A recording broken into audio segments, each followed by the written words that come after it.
43 বছরের ভিতরে গত 80-র দশকে 90-এর দশকে আপনাদের এই এলাকায় অনেকবার অনেক জায়গায় এসেছি, কিন্তু এই ধরনের রাস্তাঘাট ছিল না। একদম অজু পাড়া গায়ে নৌকা ছাড়া কোনো গতি ছিল না। ওই রকম নৌকা ছাড়া যখন কোনো গতি ছিল না, ওই গ্রামে গঞ্জে তখনও আজান হতো, মুসলমানদের নামাজ হতো।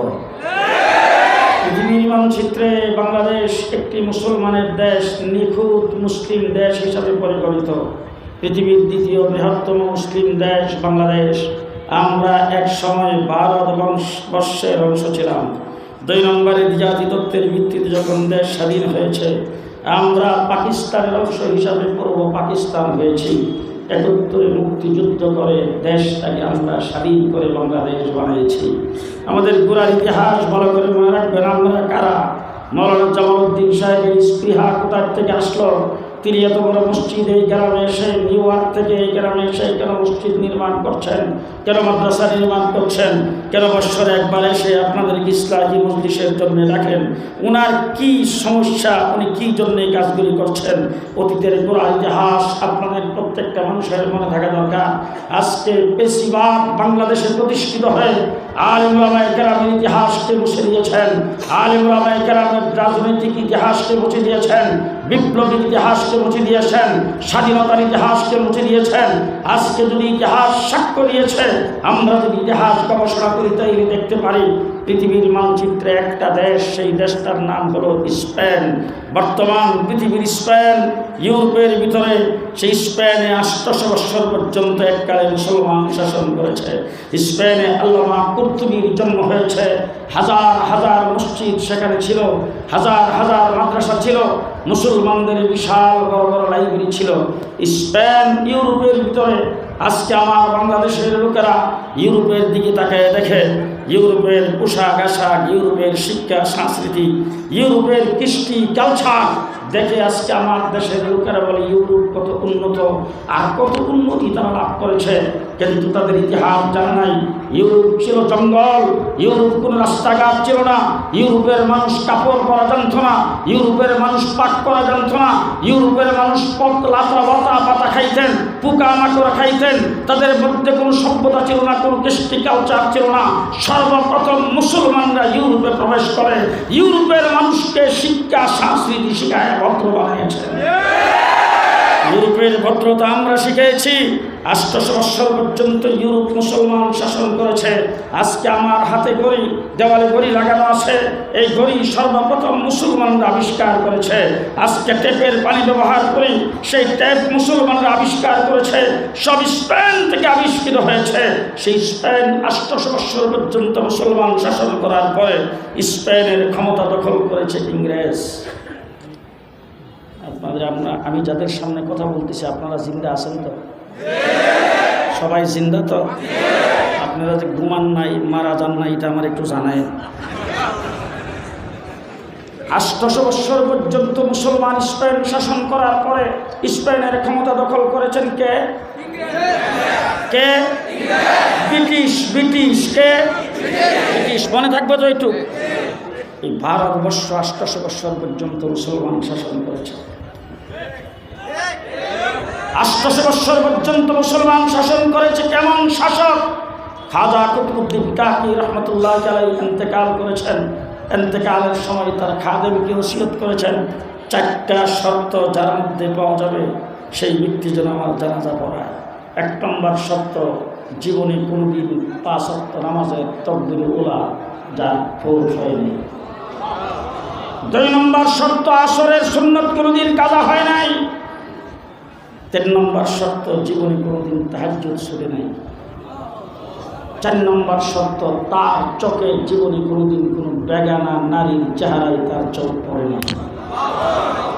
শর্তগুলি খুব সুব্রত, খুব সহজ। লাশ সামনে রাখা হয়েছে, মুফতির অভাব নাই, মুহাদ্দিসের অভাব নাই, মুফাসসিরের অভাব নাই। ওলি আব্দুল গাউস কুতুব বুজুর্গ, শেখের খলিফা, বড় বড় মাদ্রাসার মুতাবেন, তারা সব এসে লাইন ধরে দাঁড়িয়েছেন। লক্ষ লক্ষ মানুষ জানাজার মাঠে হয়েছে। খাদেম লাশের সামনে দাঁড়িয়ে বলছেন, এই 4 সত্য যার ভিতর পাওয়া যাবে, হযরত ইন্তেকালের আগে ওসিয়ত করে গেছেন, সেই ব্যক্তি তার জানাজা পড়াবে। সবাই মাথা নিচের দিকে দিয়ে ভাবতেছে কি করা যায়। 4 সত্য কাহার ভিতর নাই। একজন লোক আস্তে করে কাঁদতে কাঁদতে চোখের পানি ছাড়তেছে আর সামনের দিকে আসতেছে। সামনে আইসা লাশের সামনে যখন দাঁড়িয়েছেন, তখন সেই লোকটার চেহারা দেখে সকলেই ভাবছেন এই লোক আবার কি বলবে। তিনি হলেন বাদশাহ সুলতান আলতামশ রহমতুল্লাহ আলাইহি, দিল্লির সম্রাট। বাদশাহ সামনে দাঁড়িয়ে বলছেন, এই বুড়া ইন্তেকালের সময় আমাকে প্রকাশ করে দিয়ে গেছে, আমি তোমাদের রাষ্ট্র পরিচালনা করি, 12 বর্ষ আমার হাতের ইশারায় পরিচালিত হয়, কিন্তু আমি বালেগ হওয়ার পরে আজ পর্যন্ত 5 ওয়াক্ত নামাজের 1 ওয়াক্তের তাকবীর উলা ছুটি নাই, আমি আসরের সুন্নত কোনোদিন কাজা করি নাই, তাহাজ্জুদ কোনোদিন ছুটি নাই, আমার এই চোখে আমি বেগারা নারীর কোনো চেহারা দেখি নাই। ভারতবর্ষ 800 বছর পর্যন্ত মুসলমান শাসন করেছে। আমাদের এই বাংলাদেশ যতটুক নিয়ে এই বঙ্গে 80,000-এর উপরে মাদ্রাসা ছিল। ইংরেজ আমাদের ভারতবর্ষ দখল করেছে। মাদ্রাসাগুলিকে বুলডোজার দিয়ে ভেঙে চুরমার করে দিয়েছেন। ইংরেজ এই দেশের উলামায়ে কেরামকে নিধন করেছে। সেই ইতিহাস পরে বলবো। আমার ভাইরা ভালো করে মনে রেখেন, স্পেন 800 বছর মুসলমান শাসন করার পরে দখল করেছেন কে? ইংরেজ। আমাদের এই দেশ 800 বছর পর্যন্ত মুসলমান শাসন করার পরে দখল করেছেন কে? ইংরেজ। এই জন্য মুরব্বীদের মুখে শুনবেন, ব্রিটিশের সূর্য অস্ত যায় না। ব্রিটিশ আমেরিকাও শাসন করেছে, ইউরোপও শাসন করেছে, আমাদের দেশও শাসন করেছে। ভারতবর্ষ যখন ইংরেজের হাতে চলে গেল, স্পেন যখন ইংরেজের হাতে চলে গেল, এবার আসেন ইতিহাস কি বলে। স্পেন থেকে একটা মসজিদ স্পেনে রাখা হয় নাই, একটা মাদ্রাসাও রাখা হয় নাই, একটা লাইব্রেরিও রাখা হয় নাই, একজন মুসলমানও রাখা হয় নাই। স্পেনের জমিনে 1 কপি কোরআন শরীফ নাই। স্পেনের জমিনে আব্দুর রহমান, আব্দুর রহিম, সিরাজুল ইসলাম, তাজুল ইসলাম নামের কোনো ব্যক্তি নাই। স্পেনের জমিনে কোথাও আজান হয় না। স্পেনের জমিনের মধ্যে কেউ সাজদা করে না। সুমনে ইসলামকে আর মুসলমানকে স্পেনের জমিন থেকে ইংরেজ বিদায় করে দিয়ে পাকা পোক্ত ক্ষমতা সেখানে দখল করেছেন। আসেন দেখি, স্পেন থেকে যারা ইসলামকে বিদায় করতে পেরেছে, যারা মসজিদ মাদ্রাসাকে বিদায় করতে পেরেছে, স্পেনের মুসলমানদেরকে যারা ধোঁকা দিয়েছে, স্পেনের মুসলমানরা যখন ভীত সন্ত্রস্ত হয়ে গেছে, তখন মুসলমান কিন কর্তব্য বিমুখ, তখন সকল মুসলমানদেরকে মাইকে এলান করা হয়েছে, রাস্তা রাস্তায় সব জায়গায় ঘোষণা করা হয়েছে, মুসলমানেরা তোমাদের ইবাদতখানা মসজিদে তোমরা আশ্রয় গ্রহণ করো, তোমাদেরকে নিরাপত্তা দেওয়া হবে। আমাদের স্টিমারগুলি সাগরের কিনারে রাখা আছে, সেখানে যাইতে তোমরা আরোহণ করো, তারপরে তোমাদেরকে যেখানে যাইতে চাও নিরাপত্তার সাথে সেখানে পৌঁছায় দেওয়া হবে। মুসলমান হাত পাও গুঠায়া বউ বাচ্চা সহ তাদের স্টিমারে যে আরোহণ করেছেন আর মসজিদে যায় আশ্রয় নিয়েছেন। ইতিহাস সাক্ষ্য দিয়েছে, একই দিনে একই টাইমে মসজিদের ভিতরে বাহিরে পেট্রোল দিয়ে সমস্ত মুসলমানকে আগুন দিয়ে জ্বালায় শেষ করে দিয়েছেন।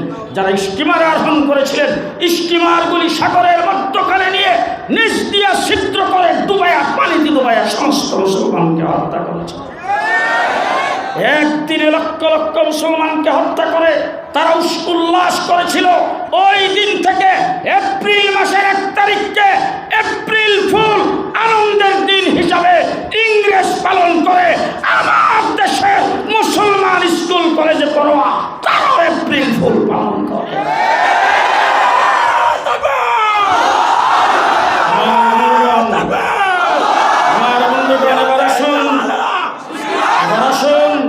স্পেন থেকে মুসলমান আর ইসলামকে শেষ করে দিয়েছেন কোন শক্তি? ইংরেজ। সেই ইংরেজ আমাদের দেশ দখল করেছেন, কিন্তু ইতিহাস সাক্ষ্য 250 বছর পর্যন্ত স্টিম রোলার চালাইবার পরও আমার এই বাংলাদেশ থেকে, ভারত পাকিস্তান থেকে একদিনের জন্য, 1 সেকেন্ডের জন্য আজানকে বিদায় করতে পারে নাই, ইসলামকে বিদায় করতে।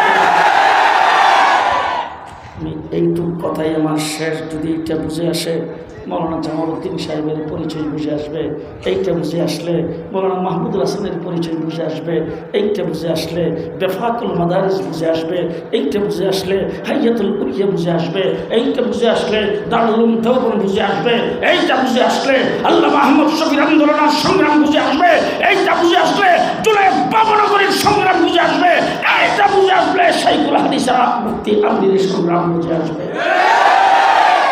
স্পেন থেকে ইসলামকে বিদায় করে দিল আমাদের দেশ থেকে, আমাদের দেশ থেকে একদিনের জন্য আজানকে বিদায় করতে পারে নাই, কোরআনকে বিদায় করতে পারে নাই, ইসলামকে বিদায় করতে পারে নাই। তার কারণটা কি, পার্থক্যটা কি, ভালো করে বুঝে আসবেন। স্পেন যখন ইংরেজ দখল করেছে, ইংরেজের সামনে দাঁড়ায় বুক টান করে কথা বলার কেউ নাই, সবাই তখন ক্ষমতা লিপ্সু, ক্ষমতা পাইছে, ক্ষমতা নিয়ে মত্ত হয়েছে, ক্ষমতা নিয়ে আনন্দ উল্লাসে মত্ত হয়েছে। স্পেনের মুসলমানদের মন করে ইমানদার ছিল না, ইংরেজের সামনে দাঁড়ায় টু শব্দ করতে পারে, ইংরেজের সামনে বুক ফোলায় কথা বলতে পারে। কিন্তু আমার দেশ যখন ইংরেজ দখল করেছে, ক্ষমতা যখন পাকামুক্ত করে ফেলেছেন, ইংরেজ যখন আমার বাংলাদেশের ভারত পাকিস্তানের রন্ধ্রে রন্ধ্রে যখন ঢুকে গেছে, তখন শাহ ওলিউল্লাহ মুহাদ্দিস দেহলভী রহমাতুল্লাহ আলাইহি সুযোগ্য সন্তান শাহ আব্দুল আজিজ মুহাদ্দিস দেহলভী ভারতবর্ষে নেতার অভাব ছিল না, লিডারের অভাব ছিল না, রাজনৈতিক কর্মী আর লিডারের অভাব ছিল না। কিন্তু আজকে ইতিহাস সাক্ষ্য দিয়েছে, পরিষ্কার ভাষায় বলতে চাই, কোন নেতা, কোন লিডার, কোন রাজনৈতিক দলের সভাপতি সেক্রেটারি ইংরেজের বিরুদ্ধে টু শব্দ করতে পারে নাই। ইংরেজের বিরুদ্ধে যদি মুক্তান করে দাঁড়িয়েছেন, একজন মৌলবী দাঁড়িয়েছেন, তার নাম শাহ আব্দুল আজিজ মুহাদ্দিস দেহলভী রাহমাতুল্লাহ।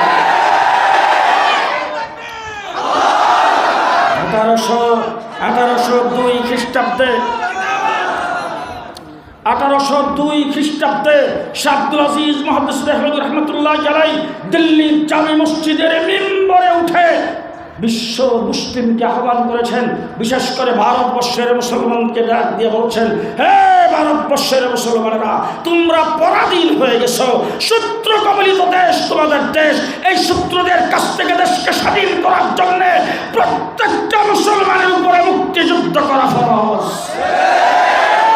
আজকে নিয়ে আসেন আমার বাংলাদেশের বিএনপি, আওয়ামী লীগ সহ সমস্ত নেতাদেরকে আমার সামনে নিয়ে আসেন। এই কথা যদি কোনো ব্যক্তি স্বীকার না করে, এই কথা যদি কোনো ব্যক্তি যদি এই ইতিহাস স্মরণ না করে, সে গাদ্দার হবে, মুনাফিক হবে, এই দেশের স্বাধীনতার শত্রু হবে। সর্বপ্রথম শাহ আব্দুল আজিজ মুহাদ্দিস দেহলভী রাহমাতুল্লাহ আলাইহি যখন এই কথা বলেছেন, তার সেই ফতোয়ায় অনুপ্রাণিত হয়ে বালাকোটের ময়দানে সৈয়দ আহমদ দেহলভী রাহমাতুল্লাহ আলাইহি, শাহ ইসমাইল শহীদ রাহমাতুল্লাহ আলাইহি শাহাদাত বরণ করেছেন। তার ফতোয়ায় অনুপ্রাণিত হয়ে টিপু সুলতান শাহাদাত বরণ করেছেন, সিরাজউদ্দৌলা শাহাদাত বরণ করেছেন। 1857 খ্রিস্টাব্দে সৈয়দুত তাইফা হাজী আমদাদুল্লাহ মুহাজির মক্কি রাহমাতুল্লাহ আলাইহি, নাম তো জীবনের শুনলেই বোধ হয়। হাজী আমদাদুল্লাহ মুহাজির মক্কির নাম শুনছেন? হাজী আমদাদুল্লাহ মুহাজির মক্কির নাম শুনছেন? সমস্ত হকপন্থী পীরের গোড়া। আমি এক মাহফিলে যাওয়ার পর আমাকে স্লিপ দিছে, হুজুর তাসাউফের ওয়াজ করেন। আমি স্লিপটা সবাইকে দেখাই বললাম যে মৌজুদা ভালো পাইছি। তোমরা তাসাউফ বলতে মনে করো খানকা বানাইবা, হারিয়াতুল পাইবা, আর জমিনের নিচে আর আসমানের উপরের কথা বলবা। তাসাউফ আমাদের কাছ থেকে শিখো। তাসাউফের ইমাম শাহজালাল মুজাহিদ ইয়ামানি রাহমাতুল্লাহ আলাইহি রাজা গৌর গোবিন্দের বিরুদ্ধে যুদ্ধ করেছেন। তাসাউফের ইমাম মুঈনুদ্দিন চিশতি পৃথ্বীরাজের বিরুদ্ধে লড়াই করেছেন। পরিষ্কার কথা বলতে চাই, আমাদের বুজুর্গানে দিন খানকার পীর, রাজপথের বীর। 1981 সনে হযরত হাফিজ হুজুর রহমাতুল্লাহ আলাইহি ছিলেন গোটা বাংলাদেশের নয়, গোটা বিশ্বের পীর।